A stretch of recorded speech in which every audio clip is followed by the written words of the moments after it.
আসসালামু আলাইকুম ওয়া রাহমাতুল্লাহি ওয়া বারাকাতুহু। আশা করি আল্লাহ সুবহানাল্লাহু তাআলার অশেষ মেহেরবানিতে আপনারা সকলে ভালো আছেন। আজকের আলোচনা হলো নবী সাল্লাল্লাহু আলাইহি ওয়াসাল্লামের একটি ছোট্ট জীবনী। অনেকে ভাবেন যে ওহী নাজিলের সময় সেই ওহীটা কতদিন পর্যন্ত বন্ধ ছিল। তাহলে আসুন কোরআন এবং হাদিস থেকে কিছুটা জেনে আসি। কতদিন যাবৎ ওহী বন্ধ ছিল সে ব্যাপারে ইতিহাসবিদগণ কয়েকটি মতামত পেশ করেন। সেগুলোর মধ্যে সঠিক কথাও হলো ওহী বন্ধ ছিল মাত্র কয়েকদিন। কতদিন যাবৎ ওহী বন্ধ ছিল সে ব্যাপারে ইবনুল সাদ ইবনুল আব্বাস হতে একটি বর্ণনা করেন যে একটি উদ্ধৃত বর্ণনা করেছেন যা এর দাবি পৃষ্ঠপোষণ করে। কোন সূত্রে এ কথাটি প্রচারিত হয়েছে যে 2.5 কিংবা 3 বছর যাবৎ ওহী অবতীর্ণ বন্ধ ছিল, কিন্তু আসলেই তা সঠিক নয়। নবুয়তের পূর্বে রাসূল সাল্লাল্লাহু আলাইহি ওয়াসাল্লাম হেরা গুহায় একমাত্র 1 মাস ধরে নির্জনে কাটাতেন, আর সেটি হলো প্রত্যেক বছরের রমজান মাস। নবুয়তের বছর ছিল এর 3 বছরের শেষ বছর। এই রমজানের পুরো মাস অবস্থানের শেষে আউয়াল মাসের প্রথম সকালে বিশ্বজাহানের নবী শেষ নবী ওহী লাভের ধন্য হয়ে বাড়ি ফিরে আসেন। এছাড়া বুখারী মুসলিমের বর্ণনা হতে জানা যায় যে ওহী বন্ধ হবার পর দ্বিতীয়বার ওহী অবতীর্ণ হয় রাসূল সাল্লাল্লাহু আলাইহি ওয়াসাল্লাম যখন নির্জনে পুরো মাস অবস্থানের পর ফিরে আসছিলেন সে সময়। হে হাদিস সাক্ষ্য দেয় যে ওহী বন্ধ হবার পর দ্বিতীয়বার ওহী অবতীর্ণ হয় সেই দিন যেদিন রাসূল সাল্লাল্লাহু আলাইহি ওয়াসাল্লাম যে রমজান মাসে ওহী প্রাপ্ত হন সেই মাসের শেষ হওয়ার পর শাওয়াল মাসের প্রথম দিন, কেননা এটাই ছিল হেরা গুহায় তার শেষ অবস্থান। আর যখন এটা প্রমাণিত হলো যে তার নিকট প্রথম ওহী অবতীর্ণ হয়েছিল 11 রমজানে, তখন এটা নিশ্চিত রূপেই অবধারিত হয়ে গেছে যে ওহী বন্ধ হবার পর সময়কাল ছিল মাত্র 10 দিন। অতঃপর নবুয়তের প্রথম বছর শাওয়াল মাসের প্রথম দিবস শুক্রবার সকালে পুনরায় ওহী অবতীর্ণ হয়। হতে পারে এর রহস্য হচ্ছে রমজানের শেষ 10 দিন নির্জনে অবস্থান এবং ইত্তেকাফ পূর্ণকরণ এবং শাওয়াল মাসের প্রথম দিবসকে উম্মতে মুহাম্মাদীর জন্য ঈদের দিন হিসেবে বিশেষ দান। আল্লাহর অধিক জ্ঞান।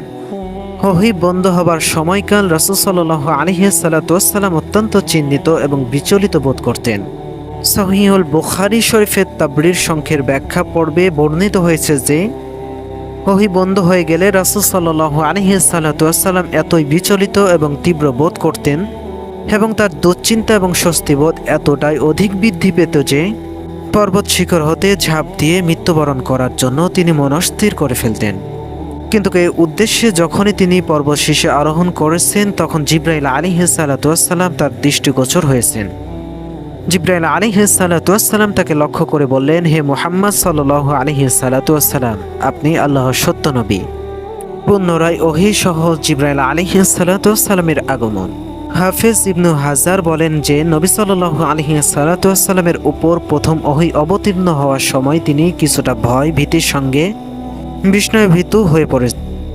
তার মানসিকতার ক্ষেত্রে কিছুটা বিহ্বলতার ভাবও পরিলক্ষিত হতে থাকে। হে প্রেক্ষিতে আল্লাহ রাব্বুল আলামিন কিছুদিন ওহী নাজিল বন্ধ রাখেন যাতে তিনি স্বাভাবিক অবস্থায় ফিরে যাওয়ার সুযোগ লাভ করেন।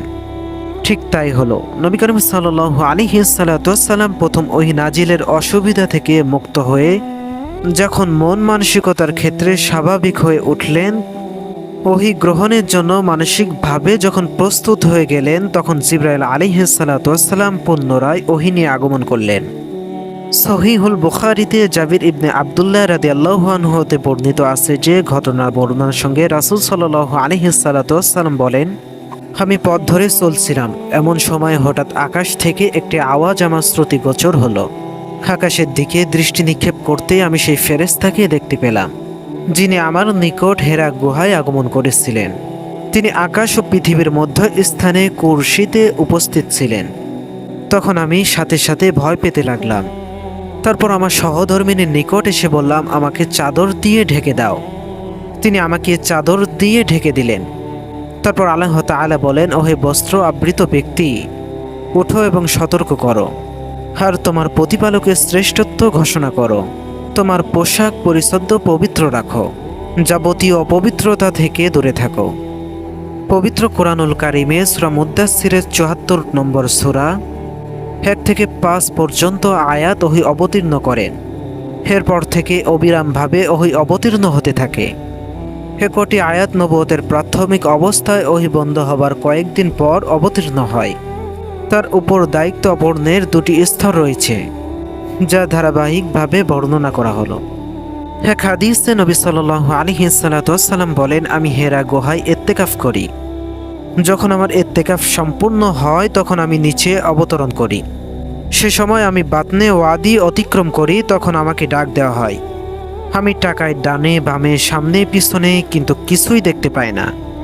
এরপর যখন উপরে দৃষ্টিপাত করি তখন এ ফেরেশতাকে দেখতে পাই, যে বছর রমজান মাসে হারেক গুহায় ইত্তেকাফ করেছিলেন এবং যে রমজান মাসে তার উপর ওহী অবতীর্ণ হয় তা ছিল তৃতীয় রমজান, অর্থাৎ শেষ রমজান। তার নিয়ম ছিল যখন তার রমজানের ইত্তেকাফ পূর্ণ হতো তখন তিনি প্রথম শাওয়ালের প্রত্যুষে মক্কা প্রত্যাবর্তন করতেন। উপরের উল্লেখিত বর্ণনার সঙ্গে এ কথাটি জুড়ে দিলে এটা দাঁড়ায় যে ওহীটি প্রথম ওহী 10 দিন পরে শাওয়াল মাসে অবতীর্ণ হয়েছিল, অর্থাৎ ওহী বন্ধের পূর্ণ সময়কাল ছিল 10 দিন।